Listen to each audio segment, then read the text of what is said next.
खरं तर आज महाविकास आघाडीच्या वतीने सत्याचा मोर्चा जो आहे तो मुंबईमध्ये आयोजित करण्यात आलेला आहे.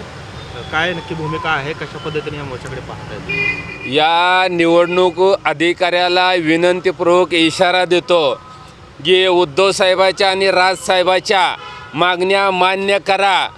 तुमचा निवडणुकीमधला जे होणारा घोळ आहे तात्काळ बंद करा.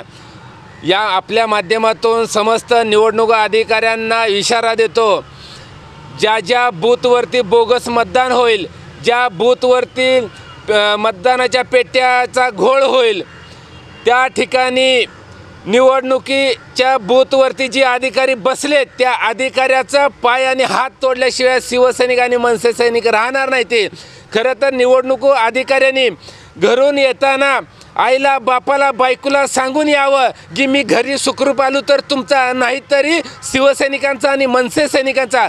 खरं तर आता लोकशाही आणि संविधान वाचवण्यासाठी आम्हाला ही पावलं उचलावं लागतील आणि ह्याला आम्ही गुन्हा म्हणणार नाही. जर ह्या असल्या सरकारनं जर आमच्यावर गुन्हे दाखल केले तरी आम्ही मागं हटणार नाही. पण ज्या ठिकाणी ज्या बूथवरती बोगस मतदान होईल, मशीन घोटाळा होईल, त्या बूथवरच्या निवडणूक अधिकाऱ्याचा हात आणि पाय तोडल्याशिवाय आम्ही राहणार नाही.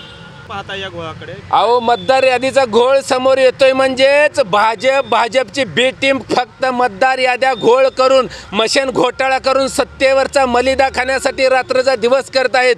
पण या सगळ्यांना आमचा इशारा आहे, ज्या ठिकाणी बोगस मतदान करायला जे मतदार येईल त्या मतदाराचा देखील हातपाय तोडल्याशिवाय राहणार नाही. आणि ज्या ठिकाणी मतदान करून घेणारा जी निवडणूक आहे त्यांना देखील त्यांचा हातपाय तोडून त्यांचं तोंड देखील फोडल्याशिवाय आम्ही राहणार नाही.